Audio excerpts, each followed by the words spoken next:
बिस्मिल्लाहिर्रहमानिर्रहीम, अस्सलाम वालेकुम। अली सलमान जी टीवी के तमाम नाजरीन को जी स्पोर्ट्स में खुश आमदेद कहता है कि जहां पर आज भी हम बात करेंगे पाकिस्तान क्रिकेट के हवाले से, पाकिस्तान स्पोर्ट्स के हवाले से। और आज के शो में हम बात करेंगे पाकिस्तान के उस क्रिकेटर से कि जिसने स्पॉट फिक्सिंग की वजह से या मैच फिक्सिंग की वजह से आवाज़ उठाई और फिर अफसोसनाक अंदाज में उनका कैरियर अपने अख्तिताम को पहुँचा। और अब रमीज़ राजा साहब की आमद के बाद से कि जिनका बड़ा वाज़ेह बड़ा क्लियर स्टांस है इस हवाले से कि फिक्सर्स की उनके बुक में कोई जगह नहीं है, तो फिर वो लोग कि जिन्होंने फिक्सिंग के खिलाफ आवाज़ उठाई, अपने कैरियर को उन्होंने गिव अप किया और वो किस्से पारीना बन गए, तो अब उनका क्या मुस्तकबिल होगा, इस हवाले से आज हम बात करेंगे अपने शो में। साथ साथ पाकिस्तान क्रिकेट में बहुत से ऐसे मामलात हैं कि जिन पर गुफ्तगू करना बहुत ज़रूरी है कि गुज़िश्ता अपने चंद शोज़ में चूँकि हमारे साथ कुछ ऐसे गेस्ट, ऐसे सेलिब्रिटीज़ मौजूद थे कि जिनसे हम इतना खुल के गुफ्तगू नहीं कर सके थे, तो आज हम बात करेंगे पाकिस्तान क्रिकेट में जो इस वक्त मामलात चल रहे हैं। साथ साथ वसीम खान साहब का जिस तरह से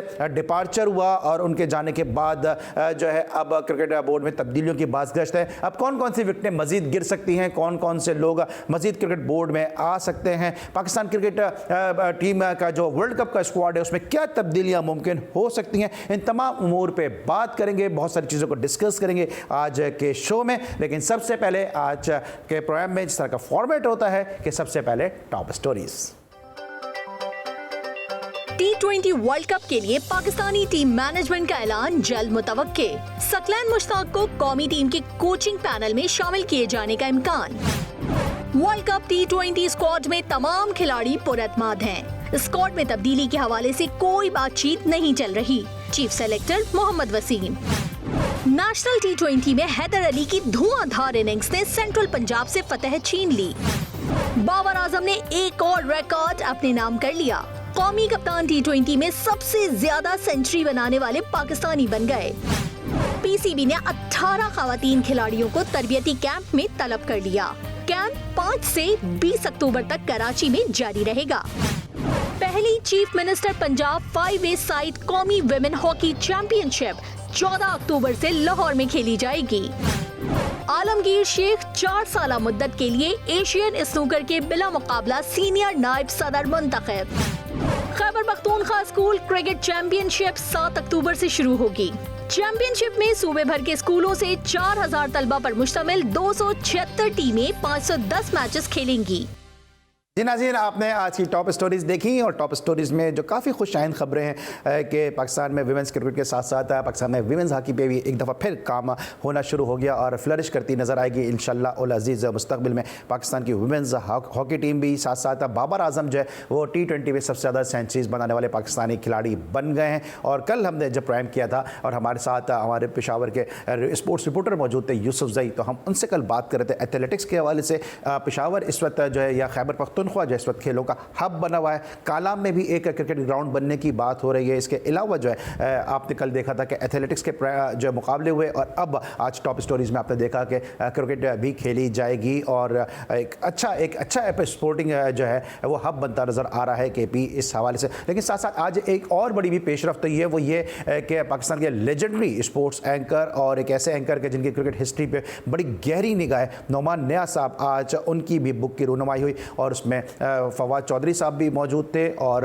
हम अपने इस प्राइम के तवज्जुह से उनको मुबारकबाद भी देते हैं। और साथ साथ पाकिस्तान क्रिकेट बोर्ड से भी जो अब अच्छे लोगों की तलाश में ये रिक्वेस्ट ज़रूर करेंगे अपने इस प्राइम के तवज्जुह से, अपने इस प्लेटफॉर्म से कि जो ट्रांसपेरेंट लोग हैं कि जो क्रिकेट के लिए कुछ करना चाहते हैं, क्रिकेट में काम करना चाहते हैं, उनको क्रिकेट बोर्ड में मौक़े दें। और मैं समझता हूँ इस हवाले से कि बहुत सारे ऐसे नाम हैं जो क्रिकेट बोर्ड में आके और रमीज़ राजा साहब के साथ कंधे से कंधा मिला के पाकिस्तान क्रिकेट को मज़ीद फ्लरिश कर सकते हैं। उसमें से एक नाम नोमान नियाज़ साहब का भी हो सकता है। लेकिन इस वक्त मेरे साथ टेलीफोन लाइन पर मौजूद हैं पाकिस्तान के एक ऐसे क्रिकेटर के जिन्होंने हक और सच के लिए आवाज़ बुलंद की। लोगों ने उनको, किसी ने उनको कहा कि उन्होंने राह फरार इख्तियार कर ली, किसी ने उनको कहा कि वो नफ्सियाती हैं, किसी ने उनको कहा कि वो डर गए हैं। लेकिन असल हुआ क्या था ये आप माजी में भी सुनते रहे और अब उनके क्या ख्यालात हैं ये हम जानेंगे अपने इस शो में। मेरे साथ मौजूद हैं पाकिस्तान के ज़बरदस्त टैलेंटेड विकेट कीपर और एक ऐसे विकेट कीपर कि जब एक ज़माने में मैं बासित अली साहब के साथ शो करता था तो बासित अली साहब का ये कहना था कि पाकिस्तान में अगर राशिद लतीफ़ के बाद कोई टेक्निकली बेस्ट विकेट कीपर आया है तो वो जुल्कुरनैन हैदर है। इस वक्त मेरे साथ टेलीफोन लाइन पर मौजूद हैं जुल्कुरनैन हैदर। खुश आमदीद कहेंगे। अस्सलाम वालेकुम जुल्कुरनैन। वालेकुम अस्सलाम अली भाई, बहुत शुक्रिया आपको जो है वो आपने मुझे अपने चैनल पे लिया और इसमें सबसे पहले तो मैं आपकी टीम का शुक्रिया अदा करता हूँ कि उन्होंने जो है मुझे मसलन अपने शो पे लिया और मैं पर मुझे उम्मीद है आप पूरे शो में रहेंगे, बीच में टेलीफोन रख के भागेंगे नहीं। नहीं मैं पहले छोटा था इसलिए मैं थोड़ा नासमझ था इसलिए भाग गया, अब नहीं भागूंगा। क्योंकि हैदर जो है ना वो फर्रार होता नहीं है, हैदर कभी भी नहीं, बस वो थोड़ी एज कम की वजह से थोड़ा सा समझ लें कि डर गया और थोड़ा सा जो है नासमझी में बस वो कदम उठ गया। लेकिन ये है कि एक्सपीरियंस के साथ साथ जो है इंसान बहुत सी चीजें सीखता है और वक्त के साथ साथ इंसान जब लोग आपको बहुत कुछ सिखाते हैं, ये दुनिया आपको बहुत कुछ सिखाती है, तो जो है इंशाल्लाह आपके साथ हैं हम। और जुल्कुरनैन आपका ना खेलना, मैं बड़े ऑनेस्टी के साथ ये बात कर रहा हूं कि आपका ना खेलना खुद आपके कैरियर के लिए तो नुकसानदेह हुआ। मैंने आपकी इनिंग्स भी देखी हैं और आपके साथ मैंने ड्रेसिंग रूम भी शेयर किया है। जब आप पीटीसीएल से खेलते थे, उसके बाद फिर आप लाहौर से भी खेले, फिर आपने पाकिस्तान को भी रिप्रेजेंट किया, फिर उसके बाद आप सुई गैस से भी खेले, अब्दुल कादिर साहब के साथ भी आप उनकी कोचिंग में भी खेले। टेक्निकली साउंड विकेट कीपर, और पाकिस्तान को जरूरत थी आप जैसे विकेट कीपर की। बैटिंग भी आप बड़ी जबरदस्त किया करते थे, लेकिन आपको खुद अब क्या फील होता है कि माजी में क्या आप बहुत बड़ी गलती कर गए या आप उस मामले को बड़े बेहतर तरीके से जो है वो हैंडल कर सकते थे?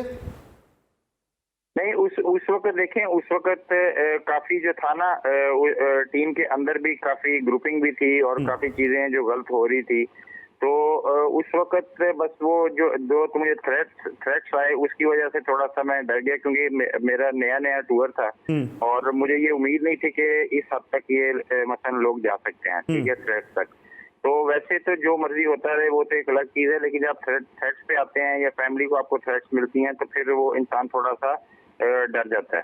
तो उस वक्त मेरी थोड़ी एज कम थी जिसकी वजह से ये जो मेरे से डिसीजन थोड़ा सा हो गया, लेकिन उसमें ये है कि मुझे रिग्रेट्स नहीं है, क्योंकि देखिए मैंने कोई ना गलत काम किया और ना मैंने मुल्क को जो है वो कोई इस तरह का काम किया जिसकी वजह से मुल्क की बदनामी होती।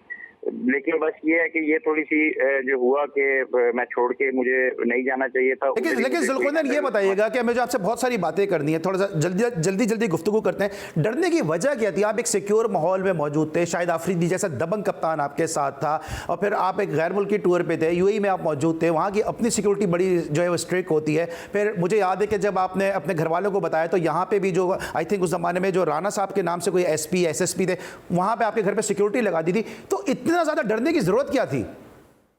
देखिए, दुबई का मुझे इतना एक्सपीरियंस नहीं था। मैं मोस्टली जो मैंने उससे पहले 10-12 साल मैंने इंग्लैंड में लीग खेली, वो मुझे जरा थोड़ा उधर मेरा आना जाना था। दुबई का मुझे इतना वो एक्सपीरियंस नहीं था, ठीक है। और बीच की बातें हैं तो अब वो करना मुनासिब नहीं है, क्योंकि वो तो अब पास्ट हो गया चीजें, क्योंकि अगर दोबारा वो चीजें उजागर करेंगे तो फिर जो है वो आपको पता है मैंने भी क्रिकेट खेलनी है, तो वो फिर मेरे लिए मसले क्रिएट हो सकते हैं। तो वो क्योंकि दुबई आपको पता है एक गढ़ है, आप खुद समझदार हैं, क्रिकेट भी आपने खेली है और बहुत सी चीजें दुबई से ही कंट्रोल होती हैं सारी। तो उस वक्त बस जो थे इन्होंने मुझे ऑफर की लोगों ने, और ऑफर करने के बाद मुझे धमकियां भी दी कि जी हम आपको मार देंगे, आपकी फैमिली को भी मार देंगे। तो वो जो है वो इसलिए बस जो मैंने बेहतर समझा, तो और जो मेरे साथ ट्रीट हो रहा था, जो इंग्लैंड में ट्रीट हुआ मेरे साथ, आपको पता होगा जब ये सारे लोग जो हैं वो पकड़े गए और उसमें भी मैंने अच्छा ठीक है, लेकिन जुल्कुरनैन ये तो सारी सबको ये सारी चीज़ें मालूम है, लेकिन ये बताइए कि मैं ये समझता हूँ कि आपके जाने में जहाँ ठीक है जुल्कुरनैन को एक हद तक विलन बना के पेश किया जाता है, वहाँ पे वो किरदार भी जो है वो इसमें बराबर के इन्वॉल्व है कि जिन्होंने आपको पासपोर्ट दिया, ये जब पासपोर्ट आपको दे रहे थे वो साहब, तो क्या उनको नहीं पता था कि मतलब पासपोर्ट नहीं देना चाहिए, प्रोटोकॉल के खिलाफ है, या सिम खुलवाने के लिए पासपोर्ट इतना ज़रूरी था? देखें उस वक्त जब हर बंदा इन्वॉल्व हो ना, तो फिर वो हर चीजें जो है उनके कंट्रोल में होती हैं कि भाई आप जो है वो किस तरह इस बंदे को हमने मेंटली टॉर्चर करना है, ड्रेसिंग के रूम में किस तरह मेंटली टॉर्चर करना है, और वो आउट ऑफ द फील्ड हमने किस तरह मेंटली टॉर्चर करना है, ताकि ये ना तो अपनी परफॉर्मेंस दे सके और ना ये अपना कॉन्सेंट्रेट कर सके। और तो वो तो मैं मेंटली, और वो बड़ा साउंड था, वो तो उस चीज पे नहीं वो कर सके, क्योंकि मैंने परफॉर्मेंस की बड़े हार्ड टाइम में जाके, इंग्लैंड में भी, फिर उसके बाद साउथ अफ्रीका सीरीज में भी। तो इसलिए जो है वो उस तरीके से तो नहीं वो कर सके, लेकिन उन्होंने फिर दूसरा हरबा अपनाया कि हम इसको रातें धमकाते हैं, अपने साथ मिलाने की कोशिश करते हैं, जो मैं नहीं मिला।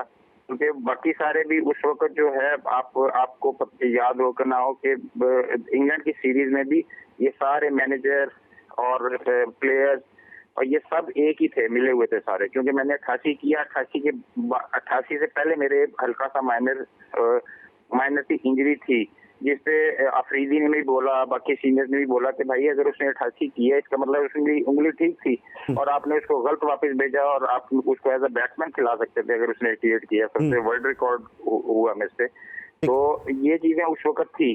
तो उस वक्त बस साउथ अफ्रीका जब सीरीज हुई उसमें जो है इन्होंने थ्रेट्स किए, तो फिर उसके बाद मैंने जाके इंग्लैंड में, क्योंकि मुझे सेफ लगता था, क्योंकि मैं 12 साल उधर खेला था, लीग्स खेलता था, तो उस वक्त जो है वो फिर मैंने जाके उधर जाके प्रेस कॉन्फ्रेंस। ठीक है, अच्छा ज़ुल्कुरनैन ये बताएगा कि अब मैं इस मौजू को यहीं पे खत्म करूंगा, क्योंकि आपके आइंदा की क्रिकेट के हवाले से अब जो सीजन चल रहा है इस पे मैं बात करूंगा। अब ये बताइए, ज़ुल्कुरनैन ने जाके गलती की या नहीं की?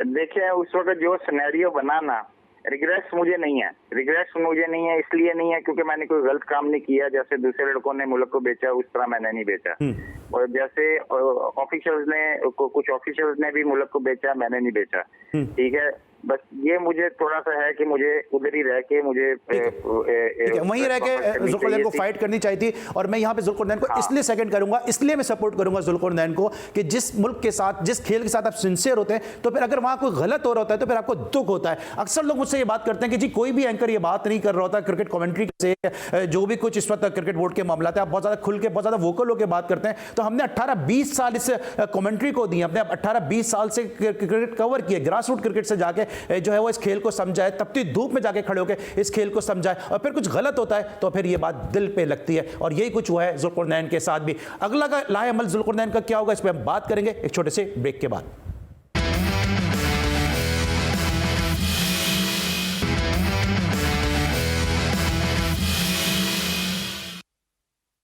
Welcome back after the break. और ब्रेक के बाद मुझे ज्वाइन किया पाकिस्तान क्रिकेट की एक ऐसी शख्सियत ने कि जिनके लिए बड़ी आसानी के साथ मैं कह सकता हूं कि अगर वो इस दौर में क्रिकेट खेल रहे होते तो T20 क्रिकेट का हॉट केक होते, बहुत ही ज़बरदस्त जायराना अंदाज से बैटिंग किया करते थे, लेकिन अब वो उसकी कसर जो है अपनी गुफ्तगू में निकालते हैं, बोल्ड बोलते हैं, ब्लंट बोलते हैं। हमारे बहुत सारे जो दोस्त हैं उनसे नाराज़ भी हो जाते हैं उनकी इस सच्चाई की वजह से, लेकिन जो उनका स्टाइल है वो अपनी जगह कायम है और इसी स्टाइल के लिए वो मशहूर भी हैं और मकबूल भी। मेरे साथ मौजूद हैं फॉर्मर फर्स्ट क्लास क्रिकेटर और एक ज़बरदस्त कोच साजिद खान साहब। खुश आमदीद कहेंगे उनको, बज़रिए वीडियो लिंक उन्होंने हमें ज्वाइन किया। अस्सलाम वालेकुम साजिद भाई, कैसे हैं आप?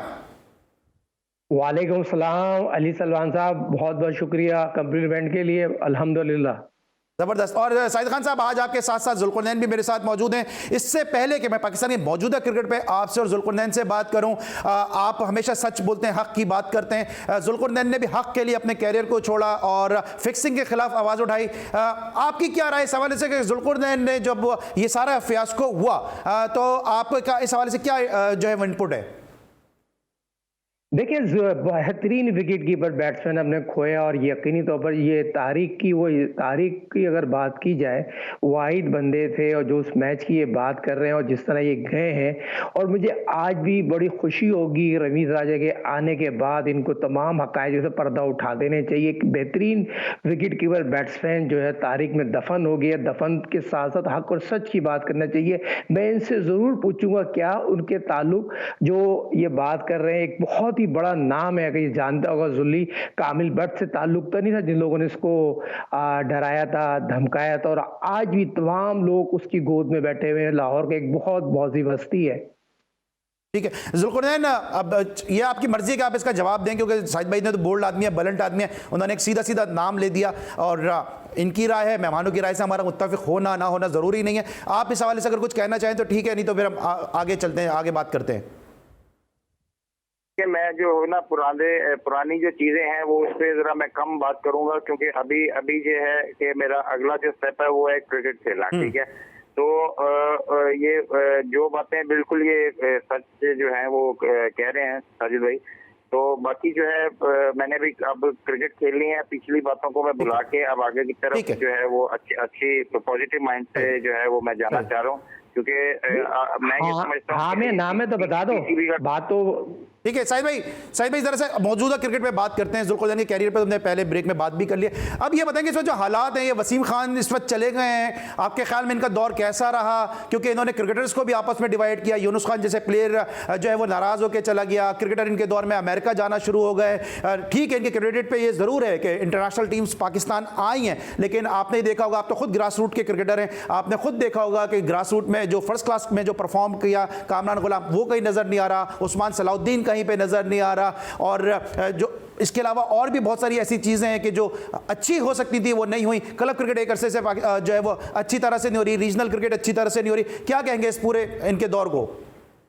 देखिए बहुत सुनहरा दिन तो नहीं कहूंगा, पहले मैं साजिद भाई से ले लूं। आया तो पाकिस्तान की हिस्ट्री की तारीख की अगर डिपार्टमेंट बन की है, पाकिस्तान की फर्स्ट क्लास क्रिकेट में इतना पैसा लगा, एक भी प्लेयर आपके सामने उभर के सामने नहीं है। उनके दौर में पाकिस्तान की तीनों फॉर्मर कैप्टन सरफराज अहमद को उन्होंने पाकिस्तान की क्रिकेट टीम से हटाया, पाकिस्तान की कप्तानी से हटाया। तो ये तमाम चीजें इनके दौर में हुई, और ये वसीम खान वाहिद बंदे हैं जो 50 से ज्यादा फर्स्ट क्लास मैच खेले और पाकिस्तान क्रिकेट बोर्ड में अहम ओहदा देना।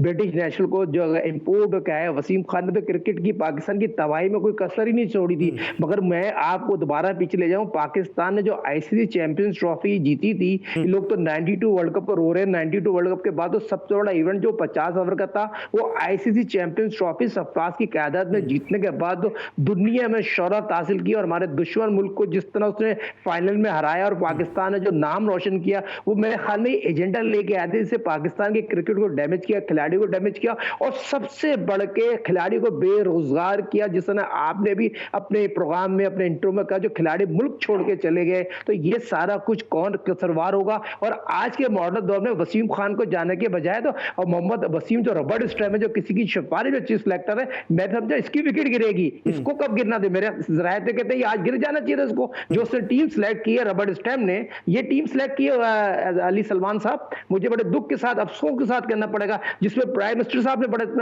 बुलंद बात की रमीज से, ये आप टीम को चेंज करें। तो ये क्या हो रहा है पाकिस्तान क्रिकेट टीम में? और पाकिस्तान वर्ल्ड कप खेलने जा रहा है, और वर्ल्ड कप खेलने वाले जो कमेंट्री कर रहे हैं वो आईपीएल में कमेंट्री कर रहे हो, पाकिस्तान की क्या कोचिंग करेंगे? मेरे भाई मुझे ये बताओ, जो पाकिस्तान के कोच हैं वो आईपीएल में कमेंट्री कर रहे हैं, वो हमारी तरफ है या उनकी तरफ है? तो पहले ही हर गए, जाने से पहले उनकी क्या दयानतदारी पर, ईमानदारी पर निशानदेही करें। साजिद भाई इससे पहले मैं जुल्कुरनैन की तरफ जाऊं, ये क्या अच्छा नहीं है? वो कमेंट्री कर रहे हैं, उनकी गलतियां वहां पे देख रहे हैं, बैटिंग कंसल्टेंट है पाकिस्तान के, तो वो कमेंट्री करते हुए ज्यादा बेहतर तरीके से उनकी गलतियां देख सकते हैं और पाकिस्तान को बता सकते हैं कि इन एरियाज में ये वीक हैं। हाँ, यहाँ के कमेंट्री कर लेते, पाकिस्तान में आके कमेंट्री कर लेते हैं। पाकिस्तान में नेशनल 2020 हो रहा था, यहाँ 2020 में खिलाड़ी को देखते हैं, मोटिवेट करते हैं। साहिद भाई इतने बड़े कमेंटेटर नहीं होंगे ना कि वो नेशनल T20 से इतने बड़े टूर्नामेंट में कमेंट्री करें। वो धोखा टूर्नामेंट है, झुटाला टूर्नामेंट है, उनकी आप कारकर्दगी देख लें। आईपीएल हो रहा है और आईपीएल का रिजल्ट देख लें, पिच के म्यार देख लें, खिलाड़ियों के म्यार देख लें। कोरोना वायरस हो गया मगर आईपीएल हो रहा है, तो उसमें चमक है, डॉलर में पैसे में चमक है, जिसको चाहेंगे वो खरीद लेंगे। मैं तो आपको ये भी बता दूं, उन्होंने पिच भी डिसाइड कर ली है, पाकिस्तान इंडिया का किस में मैच खेला जाएगा, और पिच भी मैं आपको स्क्वायर भी बता दूं कहां पर मैच होगा। उन्होंने वो हमसे बहुत आगे, हम क्या कर रहे हैं, हम तो टीम सिलेक्ट नहीं कर पा रहे। हम जिन खिलाड़ियों को सिलेक्ट करना है, शोएब मलिक की बात करूं, सरफराज की बात करूं, क्या वहाब की बात करूं, क्या बहुत से ऐसे टैलेंटेड खिलाड़ी हैं, क्या उनको आपने ड्रॉप कर दिया रॉबर्ट स्टैम में? आज भी हम सवारा पूरा पाकिस्तान इसी पे लड़ रहा है, हम पाकिस्तान की टीम क्या सिलेक्ट की है? भाई खुदा के वास्ते टीम को चेंज होना चाहिए। और पहले भी हमने कहा था, पाकिस्तान के बड़े अरसे बाद एक बंदा आया रमीज ताजा, ब्लेंड डिसीजन लेता है, आंखों में आंखें डाल के बात करता है, उसको फौरी तौर पर नोटिस लेना चाहिए। नोटिस लेना चाहिए। जुल्कुरनैन ये बताएं, ठीक है साहिद भाई मैं आपकी तरफ आता हूं। जुल्कुरनैन ये बताइए कि अब जो ये सीजन आ रहा है, अब आपने हक के लिए आवाज उठाई और अब एक ऐसा चेयरमैन आ गया है कि जो फिक्सर्स के लिए उसके पास कोई गुंजाइश ही नहीं है, और सब ये बात कर रहे थे कि बहुत सारे ऐसे ओपनर हैं कि जो माजी में टेंटेड रहे, शायद उनका कमबैक हो जाए, उनको जो है उनका रीजन भी जो है मुसलसल खिला रहा है, हर तरीके की क्रिकेट खिला रहा है, फ्रेंचाइज भी हर तरीके की क्रिकेट खिला रही है, और उनकी वजह से वो प्लेयर जो पाकिस्तान खेल कर आए हैं, पाकिस्तान के लिए खेलना चाहते हैं, उनको बेंच में बैठना पड़ रहा है। ये अभी भी सब कुछ नाइंसाफियां जो है वो इसी मुल्क के अंदर हो रही हैं, इसी डोमेस्टिक क्रिकेट में हो रही हैं। जुल्कुरनैन को ये सब देखते हुए क्या उम्मीद है अपने कमबैक के वाले से, क्या तैयारियां की हैं? देखिए मैं आपके साथ ना स्टेप बाय स्टेप आता हूँ और लॉजिक के साथ आता हूँ, ठीक है। जहाँ अब हमारी क्रिकेट जो आके ठहर गई है ना, और वर्ल्ड कप के बाद आप देखिएगा कि क्या हमारी क्रिकेट का हाल होता है, तो उसके पीछे बहुत सी लॉजिक्स हैं। वो आप साजिद भाई भी मेरे साथ एग्री करेंगे और आप भी एग्री करेंगे कि हमारे जो 3-4 जो चेयरमैन आए हैं ना, वो एडमिनिस्ट्रेटर थे सारे, ठीक है। उनमें क्रिकेट खेला हुआ कोई नहीं था। उसमें सारे जो थे वो जो एडमिनिस्ट्रेटर होते हैं, जो खेले हुए तो थे, वो पाकिस्तान के लिए 12th मैन भी रहे हैं, वो लेस्टर शायर से खेलते हुए भी हैं जी। वो तो चले, वो ठीक है, लेकिन आप एक प्रॉपर जो क्रिकेटर होते हैं ना, जैसे रमीज भाई आए हैं, तो ये जैसे ये चला सकते हैं, वो एक एडमिनिस्ट्रेटर बंदा वो क्रिकेट उस तरह नहीं समझ सकता जिस तरह जो है, जैसे ज़कात अशरफ आए, नजम सेठी आए, या जैसे वो शहरियार खान आए, वो लोग उस तरह क्रिकेट नहीं चला सकते जिस तरह एक अच्छा क्रिकेटर जो इस वक्त बेस्ट अवेलेबल था, वो रमीज राजा था, और उनको बनाया, ठीक है। तो उसके बाद जो है, उसके बाद जो जैसे साजिद भाई ने कहा कि चैंपियंस ट्रॉफी सरफराज ने जिताई, ठीक है। मैं बिल्कुल उसकी रिस्पेक्ट करता हूँ कि उसने चैंपियंस ट्रॉफी जितवाई, लेकिन एज अ कैप्टन अगर आप उसके बाद 60 मैचेस उसमें खेले, ठीक है, विद लॉजिक और स्टैट्स, उसने परफॉर्मेंस नहीं दी, जिसकी वजह से वो किसी और वजह से बाहर नहीं हुआ, वो अपनी परफॉर्मेंस की वजह से बाहर हुआ, ठीक है। और दूसरा रिजवान की जगह आया, उसने बेहतर परफॉर्म उससे ज्यादा सरफराज से किया, जिसकी वजह से वो टीम में टिका रहा, वरना रिजवान का भी नाम जो है वो कहीं आपको नजर नहीं आना। चलिए, तो ठीक है, आपने रिजवान सरफराज की बात की, मैं आपके कैरियर की बात कर रहा हूँ कि अब आपका क्या कमबैक का क्या आपने सोचा है? उसमें ये है कि मेरी इंशाल्लाह मीटिंग भी तय है इंशाल्लाह, और जो है वो मैं कोशिश कर रहा हूँ कि मैं किसी तरह फर्स्ट क्लास में आऊँ, और आपके चैनल की तवज्जो से मैं ये कहना चाहता हूँ कि मैं इंटरनेशनल में अभी मैं प्रेस कॉन्फ्रेंस करीब करनी है, तो उसमें मैं इंटरनेशनल क्रिकेट और जो है वो फर्स्ट क्लास डोमेस्टिक में रिटायरमेंट वापस लेके और मैं वापस आ रहा हूँ। और देखिए सुल्तान, आप ये नहीं समझते कि आपका एक इमेज ऐसा बन गया है कि लोग आपको ड्रेसिंग रूम में अपने साथ शामिल करते हुए डरते हैं कि कब पता नहीं क्या करें, कि अब किसी पे कभी भी आपको इल्जाम लगा दें? नहीं, देखिए मेरे पे ना कोई इल्जाम, मेरे पे सारे नहीं, दूसरों पे आप कभी भी कुछ भी इल्जाम लगा दें। देखिए मैं आपको बताता हूँ, जो गलत जो हो रहा है या होता है, वो तो चलो टाइम के साथ इंसान सीख जाता है कि भाई जो मर्जी करो हाँ, हमें इससे क्या, हम तो अपनी क्रिकेट खेलेंगे, ठीक है। तो अब जो है वो मेरा ये थोड़ा पॉइंट ऑफ व्यू है कि भाई मैं अपनी क्रिकेट पे फोकस करूं, और जो बाकी मामलात हैं वो क्रिकेट बोर्ड के देखने वाले हैं, एंटी करप्शन के देखने वाले हैं, वो खुद। ये अच्छा साइन है, ठीक है। अच्छा साहिद भाई, अब क्रिकेट में फोकस की बात आ रही है, मुझे ब्रेक पे भी जाना है, लेकिन आपका इनपुट पे इस हवाले से लूंगा कि मोहम्मद वसीम अगर ये टीम चेंज होती है, तो क्या अखलाकी तौर पर आपको नहीं लगता कि मोहम्मद वसीम को रिजाइन कर देना चाहिए, या इनसे भी रिजाइन ले लेना चाहिए? क्योंकि जिस तरह से ये खिलवाड़ करते आ रहे हैं, कभी हैदर अली को खिला रहे हैं, कभी अब्दुल्ला शफीक को खिला रहे हैं, कोई कंसिस्टेंसी सिलेक्शन में है ही नहीं। अली सलमान, दोनों बात में आपके वजन है। इनसे तो बहुत पहले रिजाइन लेने से, जिस दिन वर्ल्ड कप की टीम अनाउंस की थी उसी दिन इनको खुद रिजाइन कर देना चाहिए था। अब वक्त आ गया है, इनको खुद ही टीम चेंज कर देना चाहिए, वरना इससे पहले रिजाइन ले लिया जाएगा। और ये बहुत इंपॉर्टेंट सवाल है किसी भी चीफ सेलेक्टर्स के लिए, उसके कैरियर के लिए, जो रबड़ स्टंप चीफ सेलेक्टर हो, जो 18 टेस्ट मैच खेला हो और 25 वनडे खेला, उसकी सिलेक्शन पे सवाल क्यों उठ रहा है? क्या किसी के एजेंडे पे काम कर रहा है? उससे जो टीम सेलेक्ट की वो गैर मियारी टीम सेलेक्ट है, जिसको यही नहीं पता ओपनर होते ही नहीं होते। उसने ओपनर ही सिलेक्ट नहीं किए, ऑलराउंडर सिलेक्ट कर दिए। आप मुझे बताइए, फहीम अशरफ जो पाकिस्तान में 3 साल से टीम में मौजूद है, और शाहनवाज धानी जो प्रॉपर बॉलिंग है, पाकिस्तान सुपर लीग की दरियाफ है, और पाकिस्तान पहली दफा को टीम सिलेक्ट करनी पड़ी जो कोरोना वायरस के बगैर, और उसमें इतने ब्लंडर मार दिया गई। तो पहले शुक्र अदा करे कोरोना वायरस था तो आपको 60 40 लड़के कैरी करते थे। तो भाई अब 15 लाख रुपए ले रहे हो मुल्क के लिए कोई इंसाफ करो, अपनी दयानतदारी ईमानदारी तो कोई टीम सिलेक्ट कर देते, कोई लोग आपको अच्छे लफ्जों में याद करते हैं, मगर दोबारा मैं कहूंगा उसको फौरी तौर पर टीम को वापस ले लेना चाहिए इससे, और नया चीफ सिलेक्टर जो भी है फौरी तौर पर वर्ल्ड कप की टीम बनाए, क्योंकि आपकी टीम इस टीम से वर्ल्ड कप नहीं जीत सकती मेरे भाई। इस टीम से हमारी टीम वर्ल्ड कप नहीं जीत सकती, साजिद खान साहब का ये कहना है, और जुल्फिकार साहब का भी इनपुट हम शामिल करेंगे। इस वक्त लेंगे हमें ब्रेक, और जब ब्रेक के बाद वापस आएंगे तो मजीद इसी गुफ्तगू को यहीं से कंटिन्यू करेंगे। मिलते एक छोटे से ब्रेक के बाद।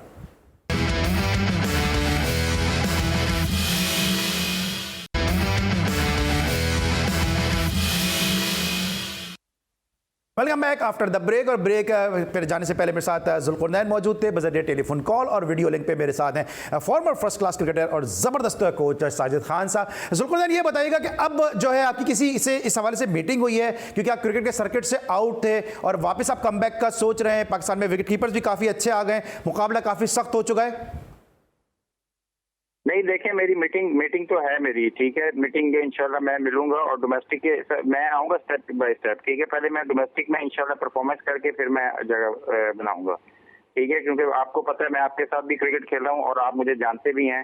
मैं जिधर भी खेला हूँ परफॉर्मेंस करके और फिर मैंने अपना जगह बनाई है, ठीक है। और मेरी मीटिंग है इंशाल्लाह, और मैं अपना पूरी किससे मीटिंग है आपकी? बोर्ड में मीटिंग है या किसी रीजनल कोच से मीटिंग है? किससे मीटिंग है आपकी?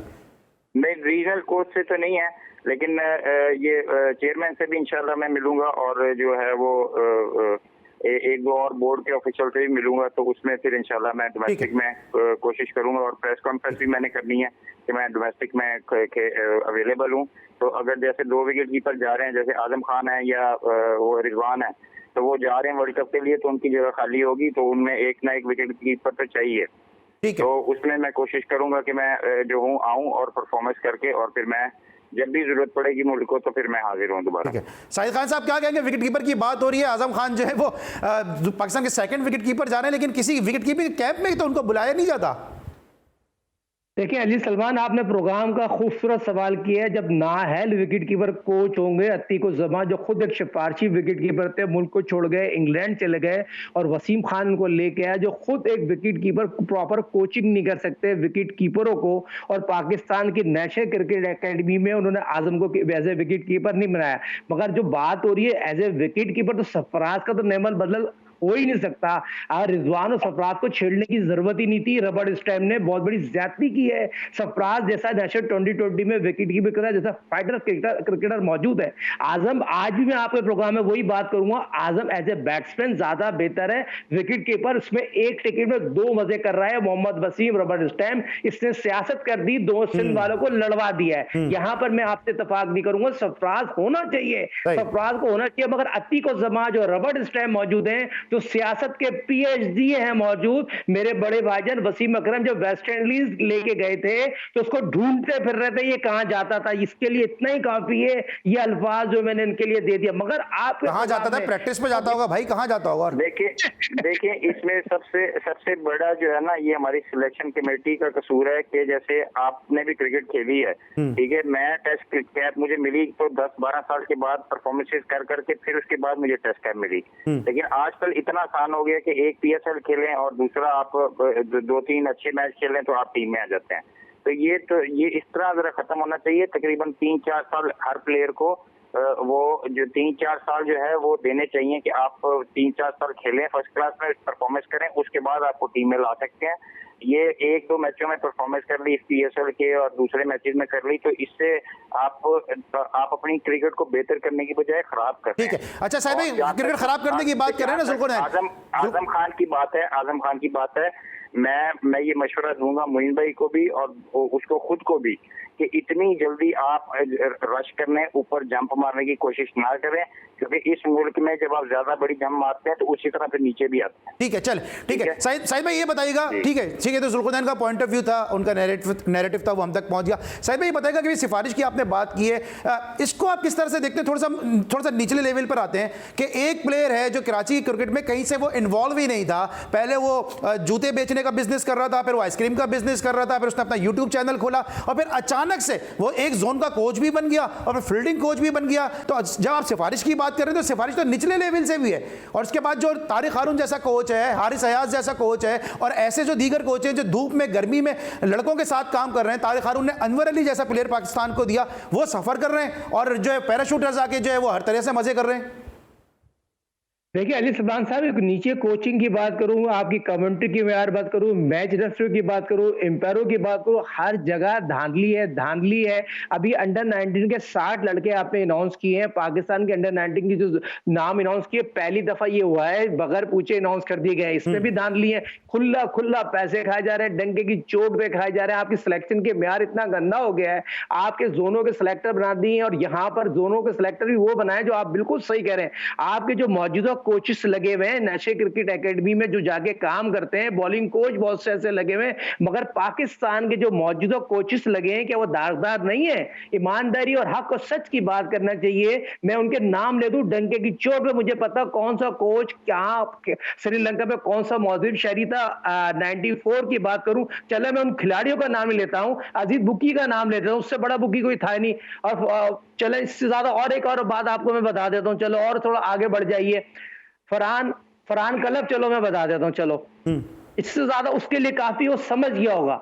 4 या 5 प्लेयर श्रीलंका में, 4 या 5 प्लेयर मौजूद शहरी इन और आउट खेलते थे, कोई पूछने वाला है? आज के मौजूद शहरी, अब जितने नाम लिए हमारे लिए तो सारे नाम नए, हम तो क्रिकेटर्स को जानते हैं ना, कौन क्रिकेटर्स थे? वो आप जानते हो सारे कोच बन गए, अच्छे क्रिकेटर थे, मगर बाद अली सलमान साहब बहुत नहीं साहिब भाई, इस तरह तो जितने भी क्रिकेटर थे सब सस्पेक्ट हो जाएंगे ना। अगर आपको पता है तो फिर आप नाम बता दें ताकि बाकी लोग तो क्लियर हो जाएं। नहीं, वो तो सबको पता है। 94 अगेंस्ट श्रीलंका, अजीज बुकी, सबको पता है, इसमें कोई दो राय ही नहीं हो सकती। बात सिंपल सी है, हमने आगे जाना है, पीछे नहीं जाना। मगर रमीज राजा साहब से मेरी रिक्वेस्ट है, आप प्लेयरों पे तो निशानदरी कर रहे हैं, आप प्लेयरों पे बहुत बड़ा डिसीजन ले रहे हैं, आप पे बड़ा भरोसा है, आप यकीनी तौर पर पाकिस्तान के बड़े अरसे बाद एक ऐसा चेयरमैन आया जो आंखों में आंखें डाल के बात करता है। 1 मैन शो का आपके प्रोग्राम में मैंने ब्रेक की थी, वाहिद बंदा आएगा, वसीम खान की विकेट, कोई भी बंदा, वाहिद बंदा रमीज राजा तमाम डिसीजन लेने की फैसले रखता है। अच्छा साहिब भाई, ये बताएं कि अब और कौन सी विकेटें गिर रही है? चले आपने कह दिया मोहम्मद वसीम को, तो एक मेरी बात सुनो। उमर गुल कोच इनाउंस हुआ था, असिस्टेंट कोच। तो आप मुझे बताइए, उमर गुल क्या उस किसी निजी चैनल को इंटरव्यू देने की उसको सजा मिली है? क्या बॉल टेम्परिंग की सजा मिली है? ये क्लियर मुझे बताएं, उमर गुल क्यों नहीं असिस्टेंट कोच लगा मोहम्मद वसीम हैदर की जगह? क्योंकि वो अपनी तमाम मसरूफियात को बुलाने के बाद उसको अपनी ड्यूटी पे जाना था। क्या उस इंटरव्यू के बाद हटाया गया, पहले उसको हटाया गया था? ये बहुत इंपॉर्टेंट सवाल ये है। राजेंद्र उसका बहुत अच्छा कोच है और काफी अच्छे से भी काम कर रहा है, सीजन प्लेयर था, सीजन कोच था, मगर उमर गुल को ना रखने की वजह क्या है? ठीक है। अच्छा ये बताएं ना भाई, ये सुनने में ही आ रहा है कि आपके बड़े करीबी दोस्त हैं मोइन खान साहब, वो जो है वो क्रिकेट बोर्ड में आ रहे हैं, आकिब जावेद क्रिकेट बोर्ड में आ रहे हैं। आपको ऐसा लगता है कि क्रिकेट बोर्ड में आ रहे हैं और सकलैन मुश्ताक तो वैसे इस वक्त अभी टीम के साथ हैं? देखिए, सकलैन मुश्ताक हेड कोच, जो पाकिस्तान की खुशकिस्मती है दुनिया में जो उसने क्रिकेट खेली है और जिस तरह की कोचिंग की है, जो हमारी खुशनसीबी है, सकलैन मुश्ताक पाकिस्तान टीम का हेड कोच है। आपने बात की मोइन खान, जो मेरे शागिर्द है, दुनिया क्रिकेट के 17 साल उन्होंने क्रिकेट खेली, 2 वर्ल्ड कप खेले। पाकिस्तान के चीफ सेलेक्टर आ गए और आकिब जावेद, जो आज कल उनकी मीटिंग है रमीज राजा साहब से, और आकिब जावेद पाकिस्तान का एक बहुत बड़ा नाम है जो ग्रासरूट लेवल पे बड़ी अच्छे काम करता है, आईसीसी में भी काम किया, पाकिस्तान के साबिक बॉलिंग कोच है। तो ये दोनों बड़े अहम ओहदे पे आ रहे, बुनियाद प्लेयर बहुत अच्छा है। रमीज राजा के आने से, आकिब के आने से, मोइन खान के आने से आपकी जो बहुत सी चीजें बेहतर होंगी। मगर अच्छा, बहुत सी चीजें तो बेहतर होंगी, लेकिन ठीक है, मोइन भाई तो ठीक है, नजर आता है कि वो कोचिंग में इन्वॉल्व है, लंका प्रीमियर लीग में कोचिंग कर रहे हैं, कोयटा ग्लैडिएटर्स को कोच कर रहे हैं, अपनी एकेडमी बड़े जबरदस्त तरीके से वो रन कर रहे हैं। तो मोइन भाई के नाम पे तो किसी को यकीनी तौर पे दो राय हो नहीं सकती। लेकिन जुल्कुरनैन, आपने तो लाहौर कलंदर में काम किया है आकिब जावेद साहब के साथ, लेकिन जो लाहौर कलंदर की जो परफॉर्मेंस है वो तो इतनी कोई खास नहीं है। देखिए इसमें आकिब भाई के साथ मैंने अंडर 19 भी वर्ल्ड कप भी हमने जीता, फिर उसके बाद ए टूर में हमने 10-15 टूर जीते। तो मेरे ख्याल से आकिब जावेद जो है ना, जितनी मैंने क्रिकेट देखी है, ठीक है, और खेली है उनके साथ, मेरे ख्याल से सबसे बेस्ट बंदा जो है इस वक्त आकिब जावेद है। तो फिर परफॉर्मेंस में रिजल्ट क्यों नहीं आता? जाकिर खान के बाद फिर वो रिजल्ट क्यों नहीं आता? देखिए आप भी माशाल्लाह, आपने भी क्रिकेट खेली है, सारा आप समझते भी हैं, ठीक है। कोच आपको बता सकता है कि आपने इस तरह खेलना है, प्लान दे सकता है कि भाई आपने इस तरह खेलना है, लेकिन डिलीवर ग्राउंड के अंदर कप्तान ने करवाना है, और उसके बाद वो जो प्लेयर खेल रहे होते हैं उन्होंने डिलीवर करना है। कोच ने जाके बैट तो नहीं पकड़ाना ना, वो तो एक प्लानिंग दे सकते हैं और वो इसको बता सकता है कि भाई आप इस तरह खेलें, इस तरह खेलें। और जो लाहौर कलंदर में जो भी प्लेयर आता है, चाहे ओवरसीज हो चाहे लोकल खेल रहा है, वो एक्सपीरियंस है। ठीक है, लाहौर कलंदर में प्लेयर एक्सपीरियंस है। साहिद खान साहब, आपका बहुत बहुत शुक्रिया। जुल्कुरनैन, आपका बहुत बहुत शुक्रिया, आपने वक्त निकाला। इस हफ्ते का हमारा ये आखिरी शो था। इंशाल्लाह नेक्स्ट वीक में भी जो हम कोशिश करेंगे कि जुल्कुरनैन और साजिद खान दोनों को हम अपने शो में मदऊ करें, क्योंकि बहुत सारी बातें जो इस वक्त अधूरी रह गई हैं जो हमें दोनों से करनी है। इंशाल्लाह नेक्स्ट वीक होगी आपसे मुलाकात। अपना बहुत ख्याल रखिए। अली सलमान और पूरी प्रोडक्शन टीम को इजाजत दीजिए। अल्लाह हाफिज़।